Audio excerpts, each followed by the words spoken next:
Okay, book it over, everybody. So we started talking about muktzeh last time, right? We're going to the sugya of muktzeh lechatzi Shabbat or lo muktzeh lechatzi Shabbat.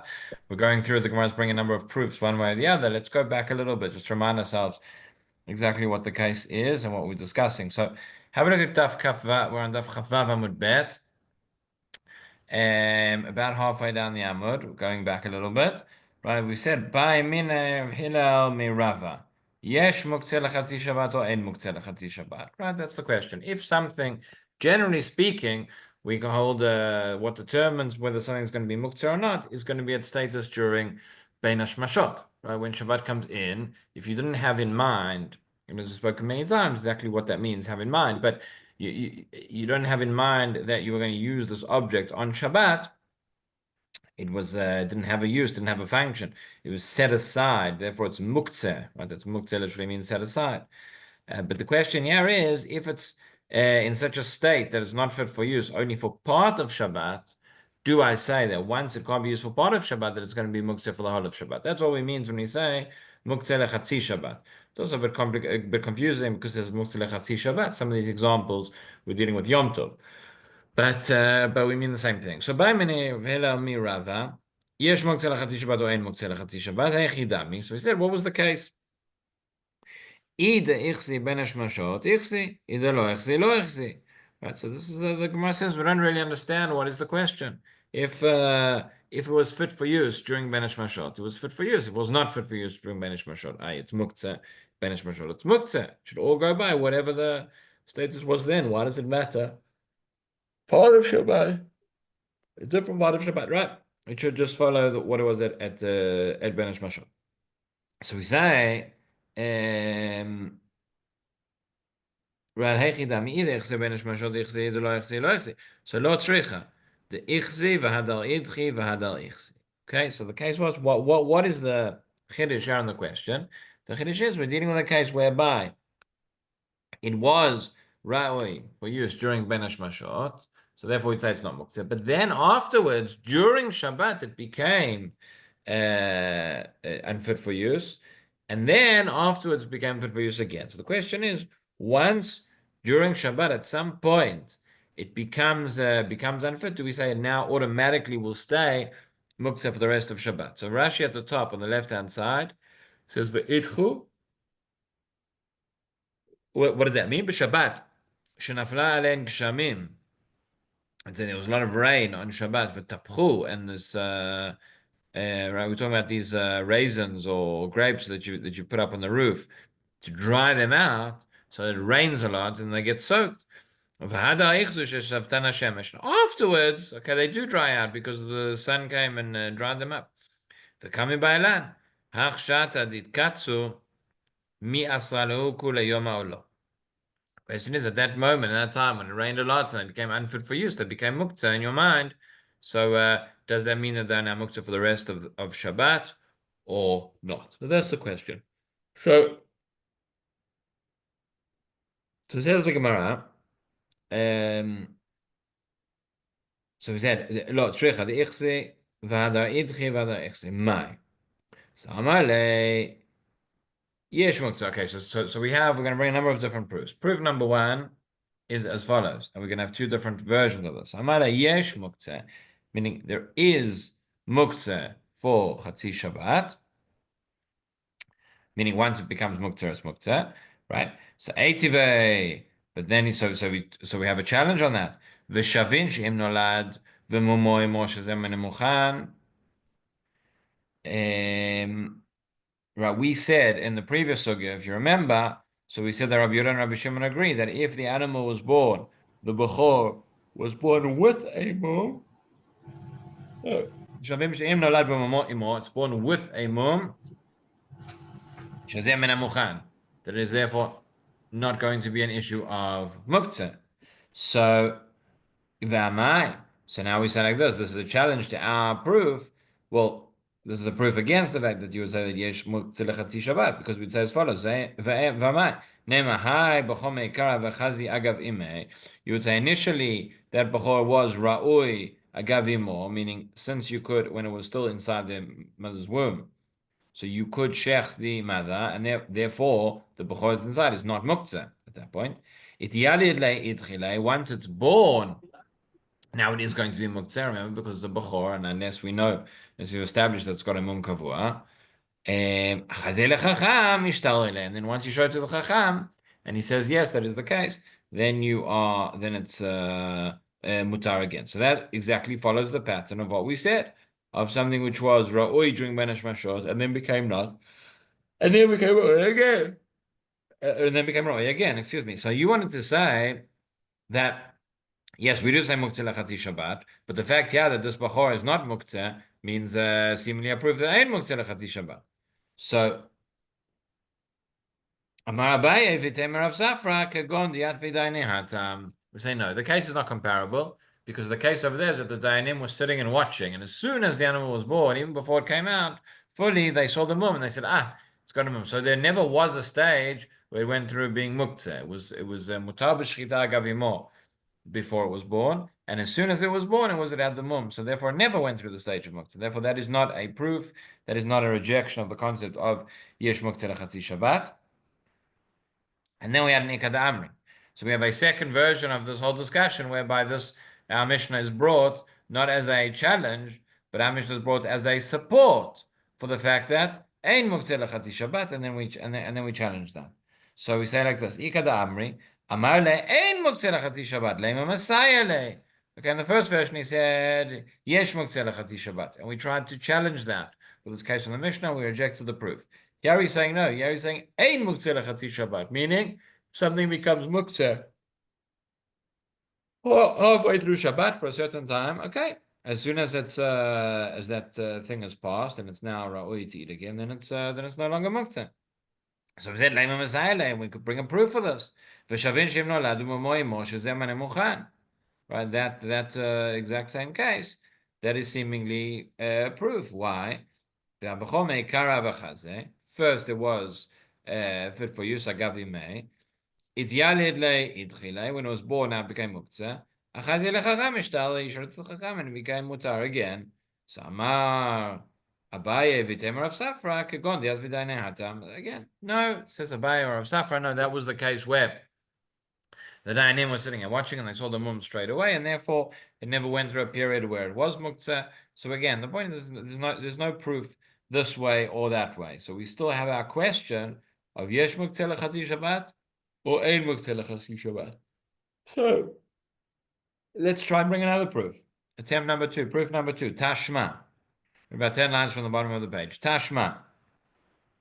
Haya ochel anavim v'hotir והעלן לגג לעשות מהן צימוקים, בתאנים והותיר והעלן לגג לעשות מהן גלוגלות. What's the case? A person had צימוקים, a person had anavim, a person had grapes. He was eating grapes and he left them over. He wants to make raisins, so he takes them up to his roof to try them out. Or he has figs which he's eating and he has them left over and he wants to make these dried out figs, these grogarot. Okay, so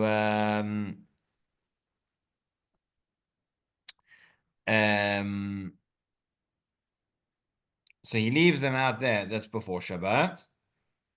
Okay, now so says the Gemara, says the Braita, lo yochal men ad sheyazmin mi ba'od yom. Okay, he's not allowed to partake of them.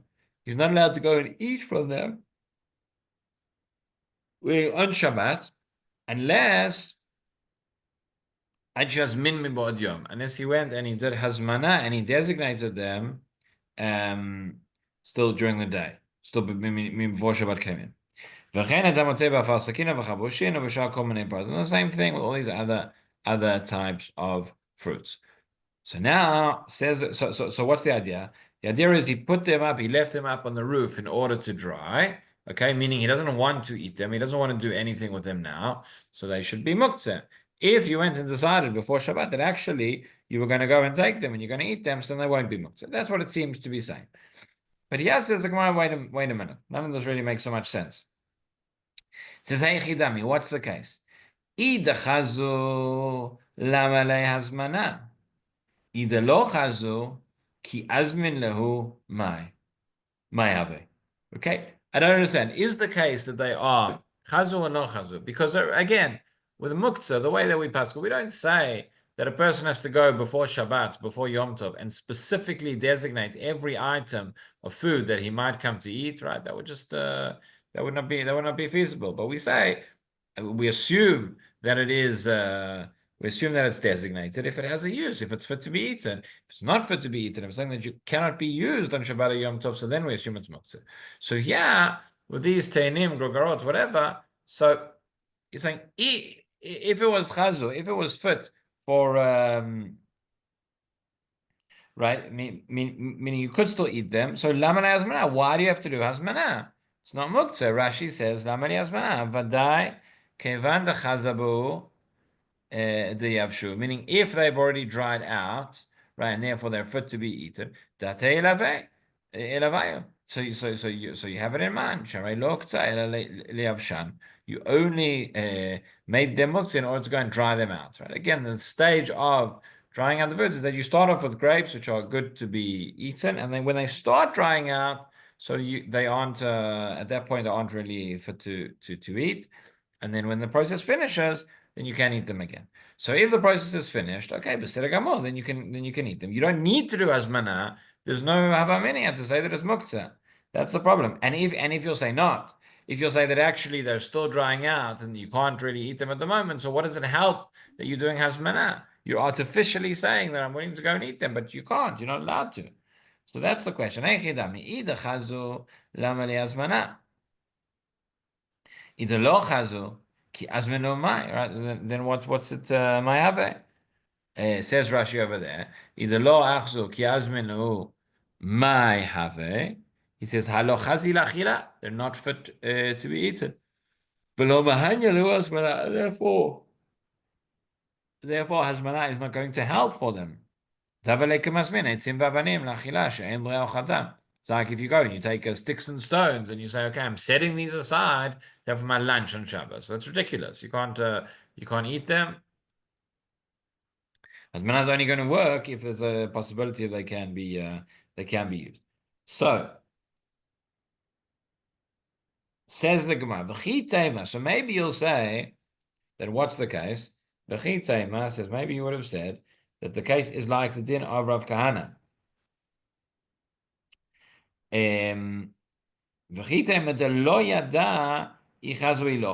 Maybe the case is that you don't know whether they are fit or not, meaning they've started drying out. You don't know if by the time Shabbos comes in, they're fully dried out yet or not. So therefore, you want to do those manah in order just to make sure.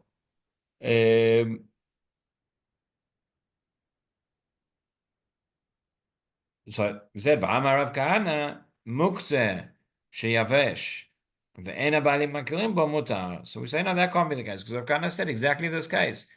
If it dried out and you didn't know,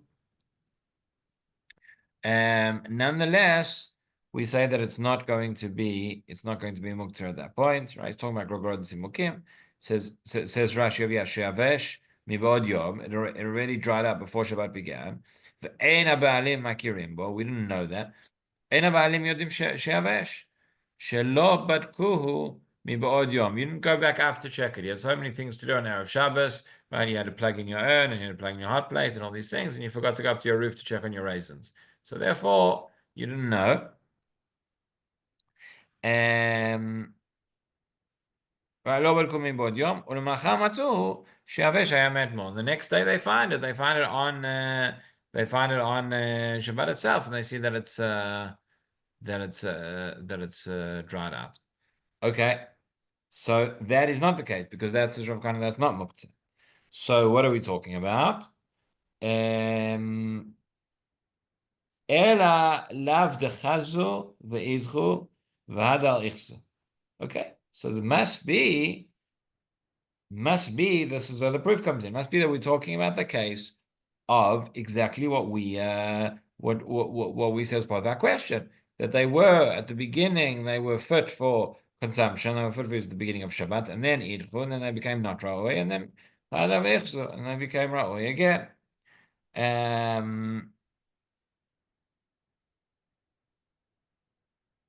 Says Rashi, and I love the ichzu ve'idchu v'adav ichzu. Says al kochach, you have to explain it Lo mitukma hachazmana ilav lachi. In this case where you're going and we're saying you can do the hazmana, you have to do the hazmana on these fruits. Where does it work? It works in the following case. The azmin lahu. De'im yidchu lemachar v'yitaknu labo bayom yochal mehem. He's making the hazmana for the following case, that right now you can eat them. Right now I don't need hazmana. But if they're going to become not ra'oi over Shabbat, and then they're going to become ra'oi again, so then I won't be able to eat from them. So then I'm doing hazmana now before Shabbat. So the Gemara challenges this. It says, "Iyamad ein muktzeh lama lehu hazmana." Sorry, so first of all, this is the proof. So we're saying, if we assume that that's the case, so if we would say that there's no muktzeh for Chatzi Shabbat, why do you need to do this? You don't need to do this because it's not muktzeh at the beginning of Shabbat, so then it becomes muktzeh for part of Shabbat, and then it becomes Ra'oi again, so then you're fine. But if you need to do Hazmanah in the first place, that seems to be a proof that no, Elamai yesh muktzeh, rather there is muktzeh for Chatzi Shabbat. But now, the Gemara is a challenge. It says, Ki azmin lahu my have. So that's all very nice that you want to come along and now and say in advance, right, that it's not going to be muktzeh later on, but it is going to be muktzeh later on. So what does it help doing hazmanah now for something which right now is not muktzeh, but later on it becomes muktzeh, right? I need to do hazmanah at the time when it's maybe you would say that hazmanah works for now because you could use it now, but later on we're not going to be able to eat it on Shabbat. Then it goes back and stays muktzah. So the Gemara has a problem with this, doing this hazmanah in advance, right? It's a little bit like, not exactly the same. Reminds us of davar shelo ba leolam, right? Something which does not yet exist. And we find this in Choshen Mishpat. We find that can you sell something which hasn't come into existence yet? The answer is no. You have to wait until it's here and see what we're dealing with. So you're going to do the hazmanah on something which is not actually yet muktzah. Later on, it becomes that it's going to be a problem, and therefore says the Gemara. Actually, no, we must be dealing with a different case. So what is the case? So lo tzricha de achzu velo achzu. Okay, we're dealing with a case whereby it's at the beginning of Shabbat during Ben Hashmashot. It's achzu velo achzu, meaning it could be you could eat it if you really wanted to, but most people won't eat it. What's called, I guess, ra'oi l'shatat chak sort of thing. That they've started drying out. Most people wouldn't eat it. Some people would. So therefore, is it muktzah or not? We say this: the ika inchi the achli, the ika inchi the lo achli. There are some people who would eat it when it's like that. And there are some people who would not eat it when it's like that. So azmin galidate, lo azmin lo galidate. If you did the azmana, you're saying actually the way that it is now, I don't view this as muktzeh. I view it as something which I would eat, and therefore it's going to be fine. If you don't do that, so then we have to assume you're like most people who would not eat it, and therefore it would be muktzeh. So at the end of the day, does this case bring us a proof one way or another for the question which we asked about muktzeh lechatzi Shabbat? The answer is it doesn't. We went back and forth trying to explain, but we said at the end of the day, that's not the case. That's not the case that it's discussing. It's discussing the case whereby at the beginning of Shabbat it is in its status, and that's the state that it remains. For some people, that would be considered muktzeh. For some people, that would not be considered muktzeh. How do I know if for you it's considered muktzeh or not? That's how I know that you do hazmanah at the beginning of Shabbat, and therefore we know.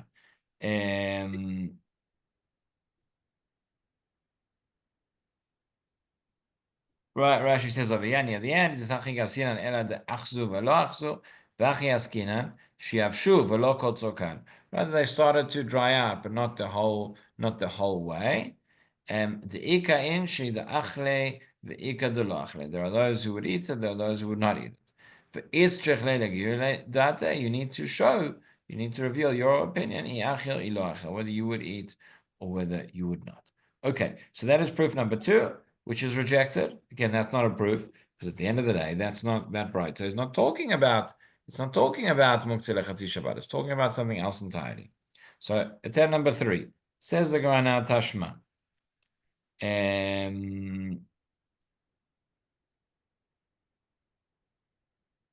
Amar Rabbi Zera, Tashma.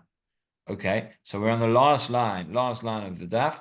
We say Amar Bizera Tashma mi Polin ve'adashim. Okay, types of beans and lentils that they would cook. They would cook them on Yom Tov. Says Rashi over here. Says Tashma the ein muktzeh lechatzi Shabbat. Okay, so this is going. We're going to try and prove from here that there is not muktzeh lechatzi Shabbat. Meaning, if something becomes muktzeh and then it becomes fit for use again, that would be fine. Okay. And we put in Yom Tov that we cook on Yom Tov. Obviously, cook on Yom Tov and you don't cook on Shabbat. So he says, De'afulin v'adashin mi'ikala chazulakos. Okay, so initially they were chazulakos, meaning they were ra'oi, that you could chew on them. You could chew on them raw. Says Rashi, chazulakos chayin, meaning raw. Kol davar haneachal chai, anything which is eaten when it's raw, karei achilato koses. Okay, lakos, it does not mean for a cup, but koses means that's the verb, that's the word. That means that you chew on something, you nibble on something when it's raw. Okay, so initially they were raw, but you could eat them. So initially they were not muktzeh. Then shadino bikdera idchu. Then you put them into the pot, and now they are not fit anymore. So Rashi says idchu lekos mancherotchin. While they're in the pot, while they're in boiling water, and you can't take a spoon of something boiling and stick it in your mouth. So they started off as ra'oi, and now they are not ra'oi. Okay, over to the next daf. Gamar bishulayu. Once you finish cooking them, chazalo, they become fit once again in order to be eaten. So since you can cook them and you can eat them, that proves that they're not muktzeh. So they started off as not muktzeh, and they went through a stage where they are muktzeh while they were being cooked, and they went through a stage of not muktzeh again. So isn't that exactly our case? Where we're saying there is not muktzeh lechatzi Shabbat. That is the attempted proof. It doesn't prove at this point. Amar Abaye, that was Rabbi Zera, right? Amar Abaye says to him, "V'letamech tikshilach kderot alma, de'astam kderot alma, ben eshmashot choten." According to you, what you're saying, bring me a proof from Fulin Vadashim, that they go through a stage of being muktzeh, which is the stage where they are cooked and when they're in this boiling pot. So says Abaye, I don't understand. Why are you bringing me that specific example? If that's the case, you could say this about any food. But any food that's cooking, right? Says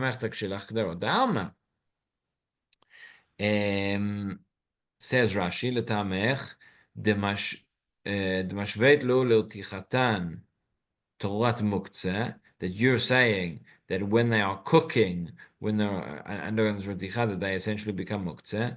V'yalav mina the ein muktzeh lechatzi Shabbat, and you wanted to prove from there that there is no muktzeh for chatzi Shabbat. So he says, Tik shelach mehashta de lo tuchal taretz heach anu ochlim shum kderot b'leilei Shabbatot.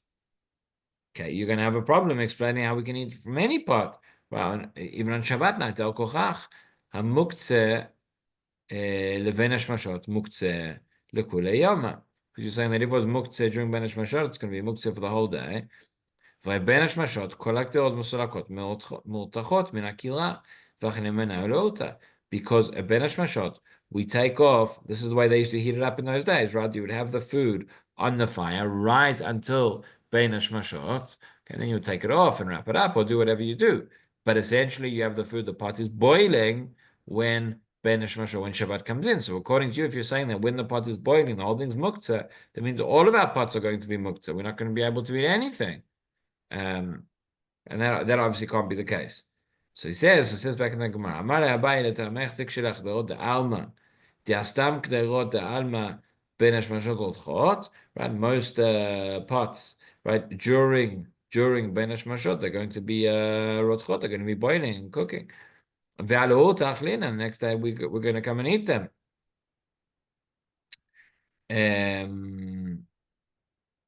Okay, or even in the night we're gonna come and eat them, right? But so what's the answer? How do we establish the difference? Ela gamro b'de adam lo kami ba'elan. Ki kami bayalan gomo bidei shamayim. This is about no. You have to understand the difference when we're talking about muktzah or not. Talking about what makes that now fit to be eaten or makes it muktzah or not muktzah. If it's bidei adam, if it's dependent on what people do, so then we're not going to say muktzah, because if it's bidei adam, so you're going to take this, you're going to add a little bit, you're going to cook the pot, not cook the pot. Okay, you have in mind that you're going to make it fit to be eaten. But if it's bidei shamayim, so that is something else. That is something else. So let's have a look at Rashi. He says, Elamide de gamro bide adam lo kami baila. We're not asking about something. We're not asking about something which is done bide adam. The kevan de biadol taken bo bayom. Since, meaning, in order to make it fit for consumption or not, it's dependent on what we do, right? Therefore, it's biyado. So within his ability, letakno bo bayom lo maktzele midate. So therefore, he doesn't make it muktzah. He doesn't designate it a muktzah in his mind. Mibnei tchiyato. Hilkach fulin varashim einam raya lekan, and therefore they're not a proof. Umhayta manami shalian kderot shel benesh mashot. For the same reason, we're going to allow other parts which were maybe rotchin benesh mashot. Ki kami ba'alan gamro bidei shamayim. Says Rashi, adei chama. When it's right, it's not fit now. It's become muktzah because of all the rain, and what's going to make it fit again is because of when the sun comes out and dries it. The kevan she'en bi'adol takno. That's not something we can. It's not something we can influence. We can't decide whether the sun's going to come out, whether it's going to get dry or not.